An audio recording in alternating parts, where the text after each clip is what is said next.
Good evening.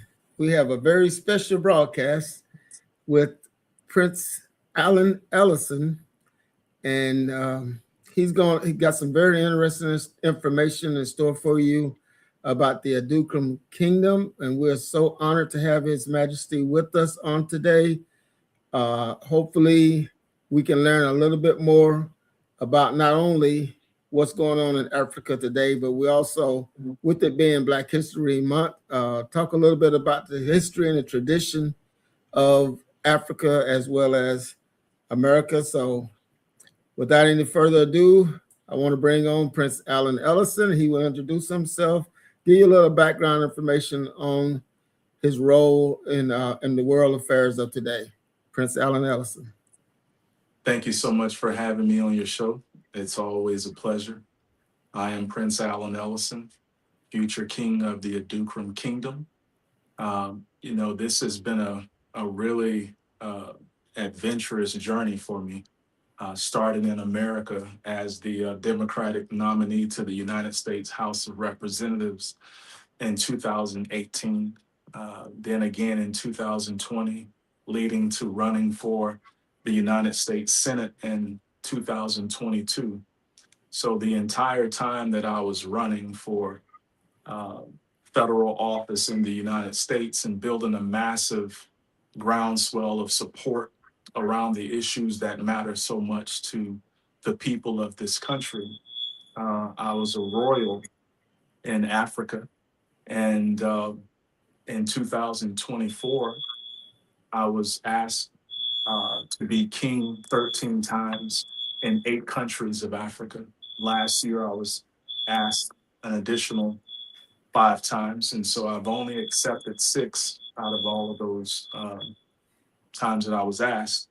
But this year, I will be engaging in my coronation ceremony to become the Impuntu Hene, which means King of Trade, E-commerce, and economic development. So my role and responsibilities to the continent of Africa is vast, and I'm excited about that. I'm eager to talk a little bit more about it. So that's my background, um, and I'm very excited about this particular interview.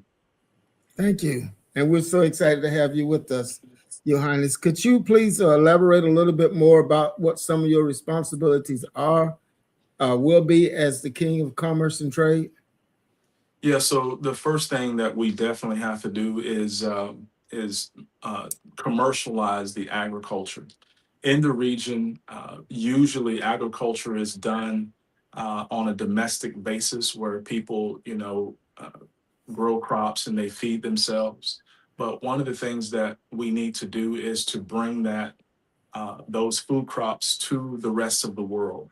Adukrom Kingdom has lush vegetation, plenty of land to grow whatever we want to grow. And so what we can do is that we can commercialize the agricultural space and then help surrounding nations, as well as provide enough food to feed people in countries that don't have enough food. And so that is a primary thing that I want to be able to bring online. The other thing is that in the country of Ghana, which at one time was known as the Gold Coast, Ghana has a tremendous amount of in-ground natural resources, and I am uniquely positioned to be able to monetize, securitize, and tokenize those in-ground assets to be able to build what we call a resource-based economy. And a resource-based economy doesn't really exist on the continent. And basically what that means is that rather than taxing the citizens to generate revenue to pay for roads and economic development initiatives, we basically create trading platforms utilizing the natural resources to generate the necessary revenue to create economic development. And so that is something that I am uniquely qualified to do. And that is something that we will put into work to show surrounding countries that this is a path forward for the development of all of Africa. Well, that sounds like a very big project that you have going.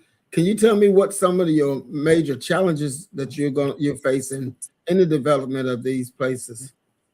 Well, absolutely. Most of the challenges that would exist inside of the kingdom that exists throughout all of Africa is knowing exactly where these natural resources are.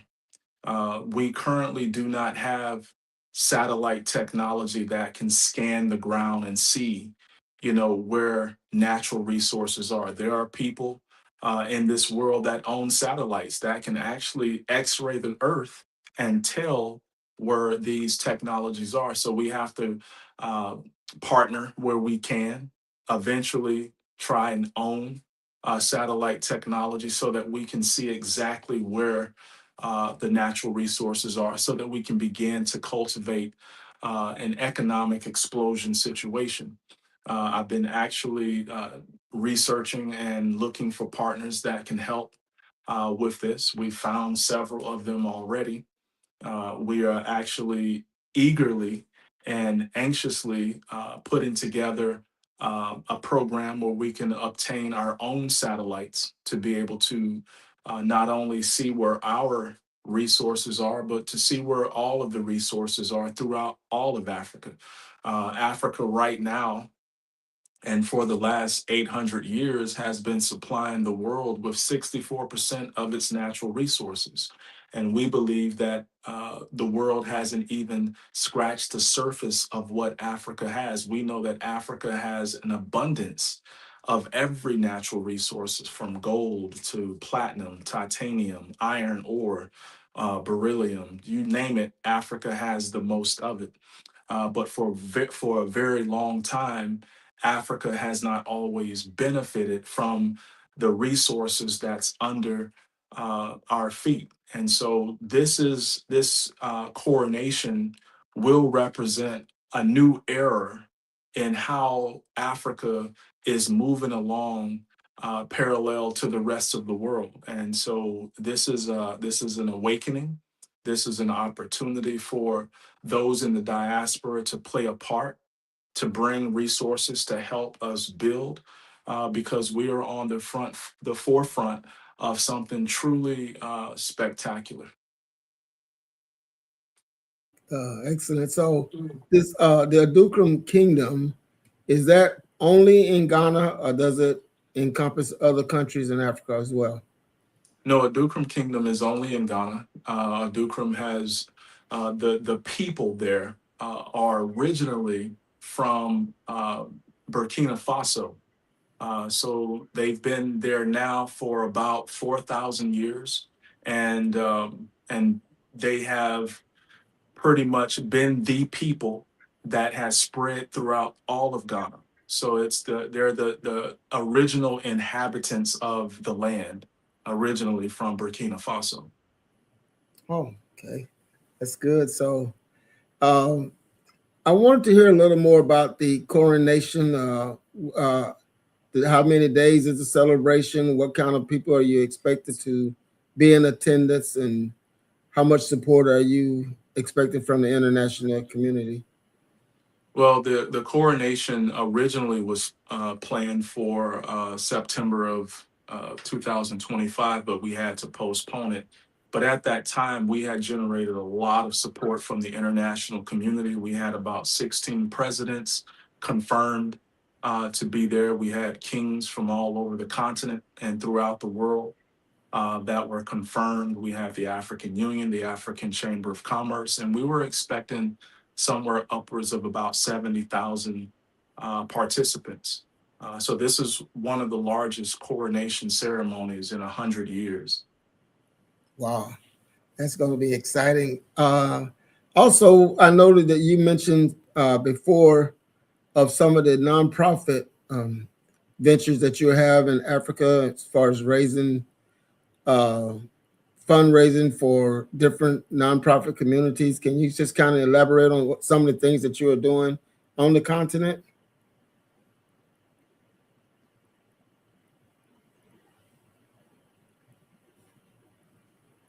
I don't know, did I lose you there?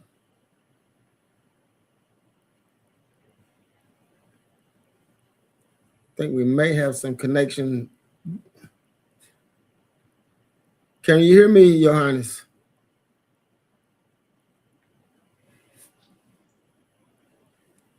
Seems to be some disruption in the internet. Are you able to hear me now?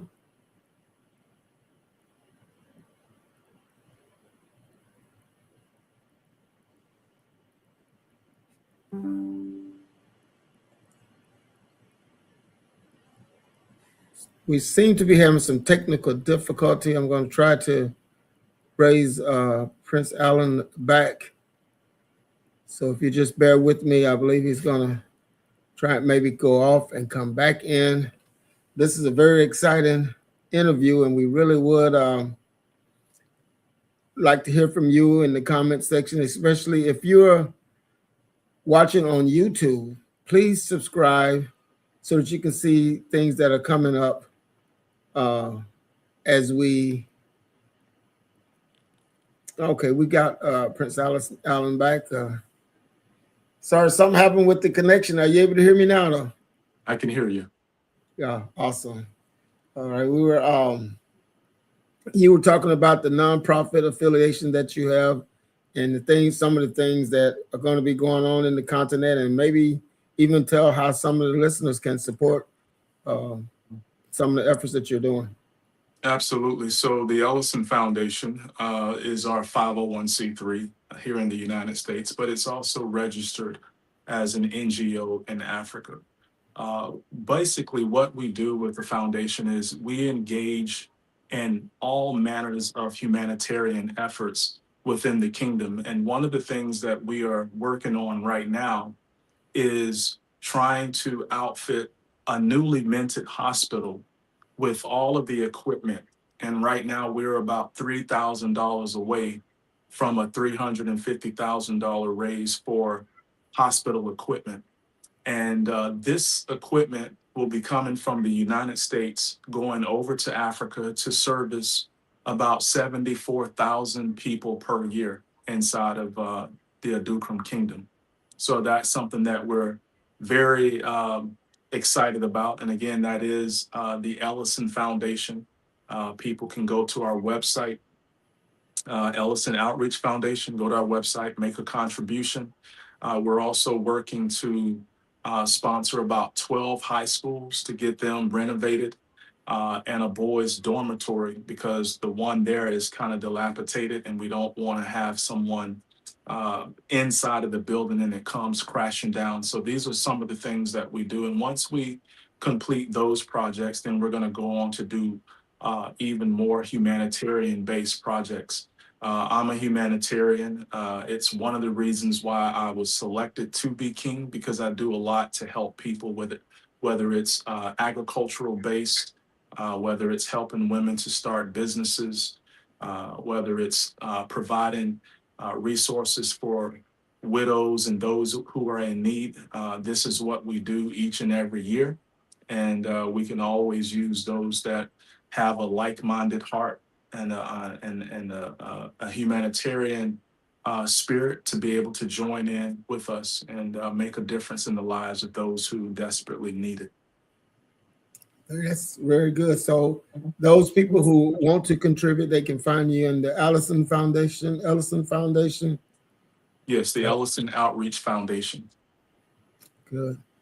We're excited about the things that are going on, and especially some of the things going on in the kingdom. We don't hear about a lot of things that are going on the African continent, and we as a people have been dislocated from Africa, and it's so great to see us in different ways starting to reconnect with the motherland. And of course, you can see in the background there's a place behind me that I wanted to know if you can just explain to the people exactly what that is, what it represents, and the connections that we have. Since it's Black History Month, it's a very important part of our history, and I was just hoping that you could elaborate on it a little for us. Absolutely. That's a very beautiful picture, but it has a varied past. That portrait behind you is a picture of Cape Coast Castle. Cape Coast Castle was a castle controlled by Great Britain, where they used it as a trade route to bring gold out of Africa into Great Britain. So they used it for that for a short period. And then once they started the slave trade, that's where the slaves would be housed underneath the castle in the dungeons. Uh, Coming through the dungeons where people were stacked, sometimes 3,000 people at a time, just really packed in the dark, bent over, nowhere really to sit, staying like that sometimes for 6 to 12 hours at a time, only to leave out through what was known as the door of no return to never come back to Africa again. The ships that you see out there on the water, oftentimes they were about 100 to 200 yards away from the castle, and they sat out there on the water uh, around 12 o'clock at night, because the Africans didn't know that the enslaved people or the captured people would leave that place by boat and go out to the ships at night, only to never return back again to live out the rest of their days as enslaved people in the Americas. That lasted for about 400 years. Great Britain participated in this particular endeavor for about 200 years. And out of that amount of time, 12.8 million enslaved individuals left this particular location. 80% went to South America, 18% went to Central America, and the rest went to British North America. And out of the 12.8 million people that left that particular location, 2.4 million of them ended up dying and on the long journey from that point to the Americas. That journey took about 3 months. They were tied down on their backs, sometimes stacked on top of each other. Some got the disease called dysentery. Whenever it became illegal at some point, some slavers would actually throw slaves overboard and with weights tied to them, and it actually changed the natural pattern of migration of sharks to follow the routes of the slave ships. And so this place here, as beautiful as it had what was known as a hellhole. So you could literally be on the grounds of this location in the garden area, overlooking the ponds. The ponds were immaculate, beautiful, but they were only there to mask the sound and the wailing that was coming out of the dungeons. Inside of this particular castle, there's a church inside. They would praise God, singing, raising their voices, and a lot of times it was just to mask the hollering and wailing that was taking place inside of the hull of the castle where the dungeons were. And so it's beautiful in one regard, and uh, it represents a very nasty and ugly foundation in another regard. Wow.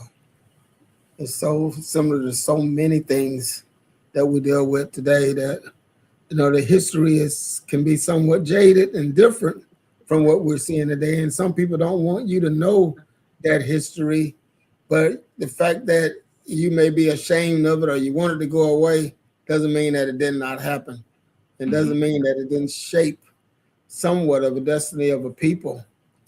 So knowing that, go ahead.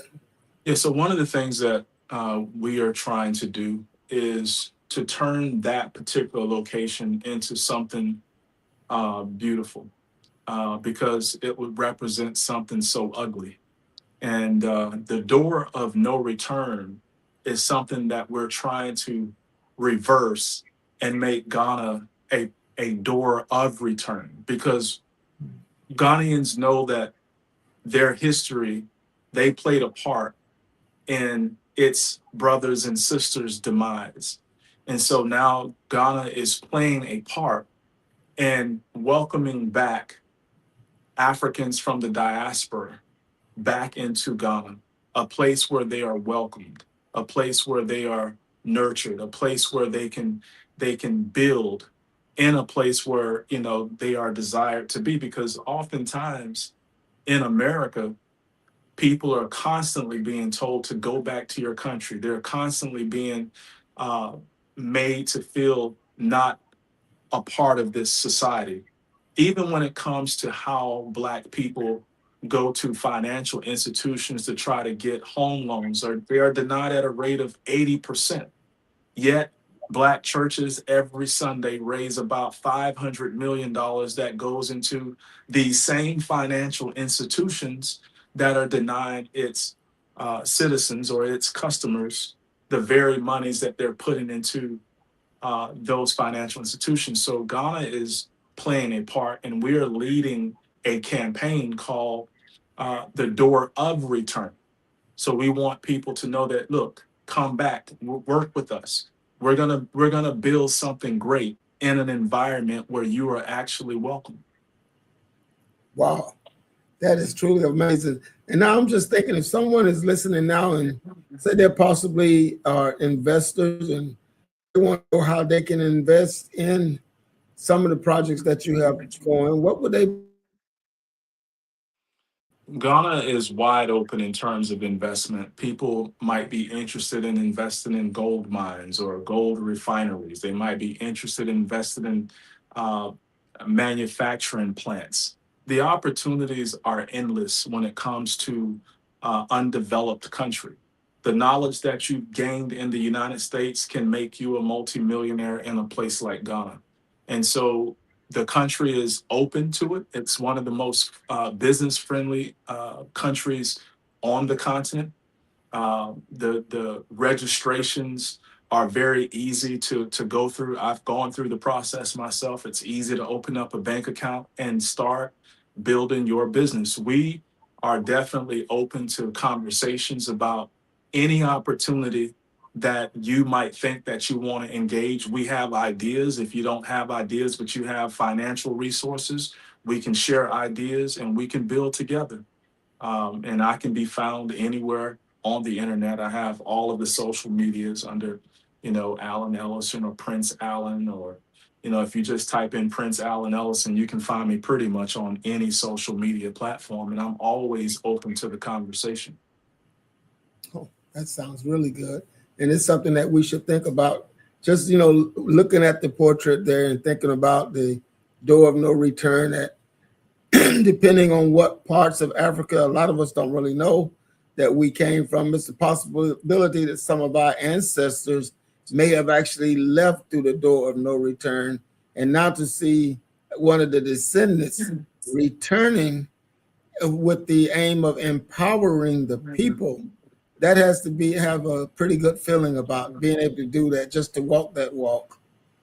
Yeah, I mean, it's a great feeling, but it's also a huge responsibility, something that I must do, because 400 years ago, our people left Ghana and West Africa against their will, taken to a country where they were held against their will for the duration of their entire lives.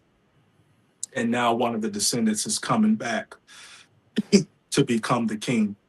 So it's a powerful story. Yeah, there's redemption there, restoration, and of course, healing. Because ultimately, we must find healing for our nations and for the continent of Africa, because there's been so much hurt, so much violence, so much disenfranchisement throughout the centuries, that I believe now is a time of healing, and now is a time of returning and a restoration. And being a part of that is one of the most awesome responsibilities that any man, any Black man in America would have the privilege of doing it. So that part, we're acknowledging, just elaborate a little bit on how your ascension to the position of Prince came about. What were some of the events that led about to this? Well, again, it was a lot to do with my humanitarian work. And please bear with me. I'm getting over a cold, so I'm a little congested right now. But again, I do a lot of humanitarian work. I tell people that I'm a humanitarian because every dollar that I receive, I am looking for some way to make positive impact in the world, particularly on the continent of Africa. I have already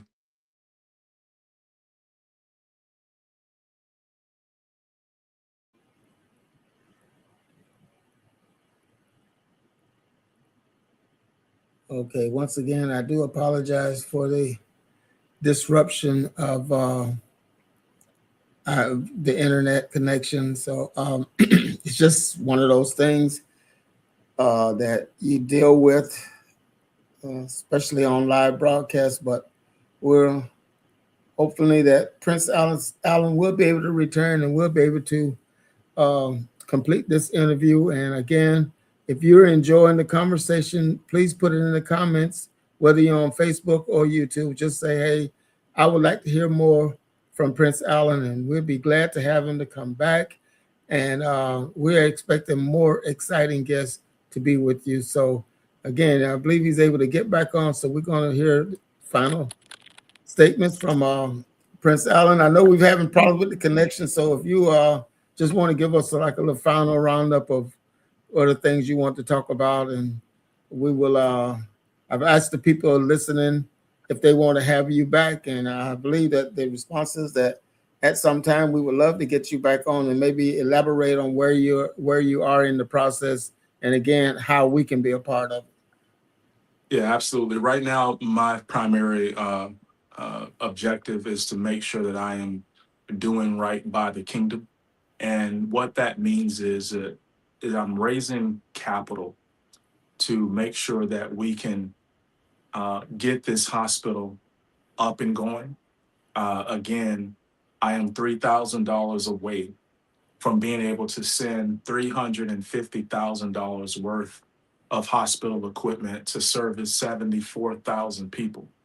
I would like to have that complete within the next week or two so that I can move on to focusing on sponsorships of 12 high schools, boys' dormitories, renovations, as well as to be able to help with some food security projects that I like to do.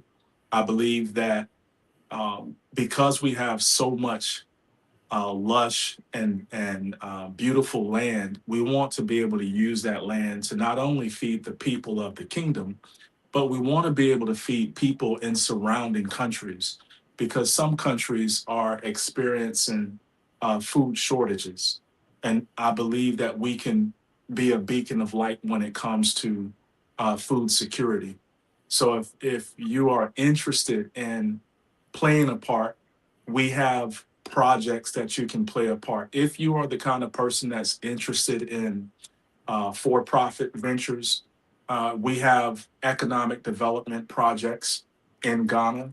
When it comes to building cities, smart cities, we have those projects. We have oil fields that need to be developed. We have gold mines that need to be mined and developed. So it just depends on whatever it is that you are interested in. We have a place for you.